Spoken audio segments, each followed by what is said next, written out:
வாங்க இன்னைக்கு ஒரு பெரிய விஷயத்த ரொம்ப சிம்பிளா புரிஞ்சுக்க முயற்சி பண்ணலாம். இந்தியா அதோட இவ்ளோ பெரிய பொருளாதாரத்தை எப்படி வடிவமைச்சுது? இது வெறும் ஒரு திட்டமிடல் கதை மட்டும் இல்ல, காலத்துக்கேத்த மாதிரி தன்னை மாத்திக்கிட்ட ஒரு பெரிய பரிணாம வளர்ச்சி. அதுல சில அதிரடி மாற்றங்களும் இருக்கு. சரி, முதல்ல இந்த ஒரு கேள்வியிலிருந்து ஆரம்பிக்கலாம். யோசிச்சு பாருங்க, 100 கோடிக்கும் அதிகமான ஜனங்களுக்கு ஒரு நாட்டோட பொருளாதாரத்தை எப்படி பிளான் பண்ண முடியும்?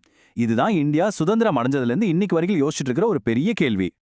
முதல்ல இந்த பொருளாதார திட்டமிடல்னா என்னன்னு பார்த்துடலாம். ரொம்ப சிம்பிளா சொல்லணும்னா இது ஒரு டெக்னிக் தான். நம்ம கிட்ட என்ன இருக்கோ அதை வச்சு நாம எங்க போகணும்னு நினைக்கிறோமோ அங்க போறதுக்கு ஒரு பெரிய பிளான் போடுறது. சரி, இந்தியா இன்னைக்கு இங்க எப்படி வந்துச்சுன்னு தெரிஞ்சுக்க நாம கொஞ்சம் டைம் டிராவல் பண்ணி பின்னாடி போகணும். இந்த பெரிய திட்டமிடல்ங்கிற ஐடியா எங்கிருந்து எப்படி ஆரம்பிச்சதுன்னு பார்க்கலாமா? இந்த ஐடியா இந்தியாவிலே பிறக்கல. அதுதான் இங்க சுவாரஸ்யமான விஷயம்.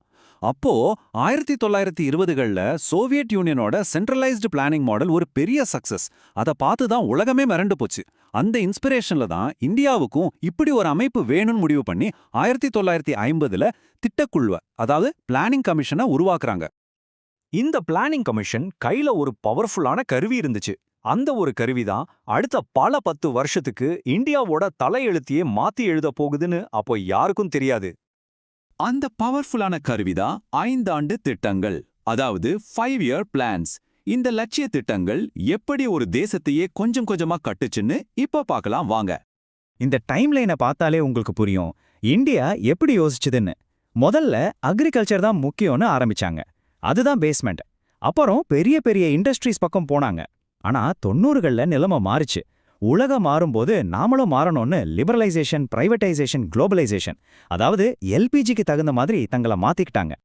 ஆனா வருஷங்கள் போக போக ஒரு பிரச்சனை ஸ்டார்ட் ஆச்சு. இந்த பிளானிங் கமிஷன் பவர்ஃபுல் ஆகிட்டே போய் ஒரு கட்டத்துல அதுவே ஒரு சூப்பர் கேபினெட் மாதிரி ஆயிடுச்சு. அதாவது அரசாங்கத்துக்கு மேல ஒரு அரசாங்கம் மாதிரி மொத்த நாட்டோட பொருளாதாரத்தையும் இவங்க தான் கண்ட்ரோல் பண்ண ஆரம்பிச்சாங்க. இப்படி எல்லா பவரும் ஒரே இடத்துல இருந்தா என்ன ஆகும்? பிரச்சனை தான் வரும். இந்தியாவோட பொருளாதாரம் வளர வளர காம்ப்ளெக்ஸா மாற ஆரம்பிச்சது. அப்பதான் தெரிஞ்சது இந்த பழைய டாப் டவுன் சிஸ்டம், அதாவது மேல இருந்து ஆர்டர் போடுற சிஸ்டம் இனிமேலும் செட் ஆகாதுன்னு. பிரச்சனை நாணிவேரே இதுதான். யோசிச்சு பாருங்க, டெல்லியில உட்காந்துகிட்டு போடுற ஒரே ஒரு பிளான் எப்படி இங்க தமிழ்நாட்டுல இருக்கிற ஒரு சின்ன கிராமத்தோட தேவைக்கும் அருணாச்சல பிரதேசத்துல இருக்கிற ஒரு மலை கிராமத்தோட தேவைக்கும் கரெக்டா பொருந்தும்? அது சாத்தியமே இல்ல இல்லையா? இந்த நிலைமையில தான் 2015ல ஒரு பெரிய மாற்றம் வந்துச்சு. ஏதோ சின்னலா ரிப்பேர் பார்த்தா பத்தாது, மொத்த சிஸ்டத்தையே மாத்தணும்னு முடிவு பண்ணாங்க. ஒரு புது அத்தியாயம் ஆரம்பிக்க போகுதுன்னு அப்பவே தெரிஞ்சது.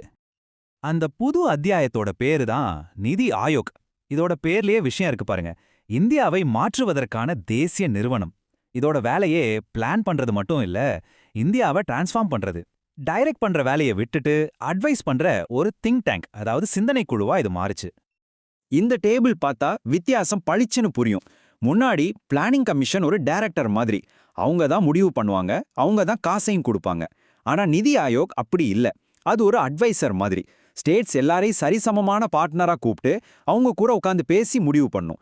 பவர் ஒரு இடத்துல குவியாம பரவலாக்கப்படுது. சரி, இந்த புது சிஸ்டம், அதாவது வழிகாட்டுறதை விட்டுட்டு ஒத்துழைக்கிற சிஸ்டம் பிராக்டிக்கலா எப்படி ஒர்க் ஆகுது? வாங்க அதை பார்க்கலாம். நிதி ஆயோக்கோவோட வேலை ஒரே ஒரு பெரிய பிளானை எழுதி தர்றது கிடையாது. அதுக்கு பதிலா ஸ்டேட்ஸை ஒன்னா சேர்த்து அவங்களுக்குள்ள ஒரு நல்ல உறவை வளர்க்கணும். கிராம லெவல்ல இருந்து ஐடியாஸை கொண்டு வரணும். ஒரு நாலேஜ் ஹப் மாதிரி செயல்பட்டு கவர்மெண்ட் ஸ்கீம்ஸ் எல்லாம் சரியா போகுதான்னு கண்காணிக்கணும். முக்கியமா சென்ட்ரல் மற்றும் ஸ்டேட் கவர்மெண்ட்ஸ்க்கு தேவைப்படுற ஆலோசனைகளை கொடுக்கணும். அதனால அந்த பழைய 5-இயர் பிளான் கான்செப்டே தூக்கிட்டாங்க. அதுக்கு பதிலா இன்னும் ஃப்ளெக்சிபிளான ஒரு 3 அடுக்கு சிஸ்டம் கொண்டு வந்தாங்க. அதாவது 15 வருஷத்துக்கான ஒரு லாங் டேர்ம் விஷன், 7 வருஷத்துக்கான ஒரு ஸ்ட்ராட்டஜி, அப்புறம் உடனடியாக செய்ய வேண்டிய வேலைகளுக்கு 3 வருஷத்துக்கான ஒரு ஆக்ஷன் பிளான்.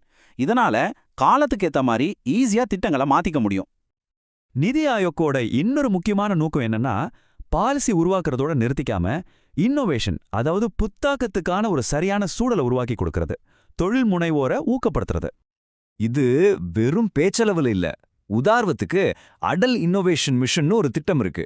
இது மூலமா புதுசா ஏதாவது கண்டுபிடிக்கிறவங்களுக்கு அவங்க ஐடியாவை ஒரு ப்ராடக்டா மாத்துறதுக்கு 1 கோடி ரூபாய் வரைக்கும் நிதி உதவி பண்றாங்க. இது ஒரு நல்ல உதாரணம். இப்போ நாம ஒரு முக்கியமான கட்டத்துக்கு வந்திருக்கோம். முன்னாடி மாநிலங்கள் எல்லாம் ஒரு பஸ்ல போற பயணிகள் மாதிரி இருந்தாங்க. ஆனா இப்போ அவங்க விமானத்தை ஓட்டுற துணை விமானிகள், அதாவது கோபைலட்ஸா மாறி இருக்காங்க. இந்த பெரிய மாற்றம் இந்தியாவோட எதிர்காலத்தை உண்மையிலேயே அடுத்த லெவலுக்கு கொண்டு போகுமா? இதுதான் இன்னைக்கு நம்ம முன்னாடி இருக்கிற பெரிய கேள்வி.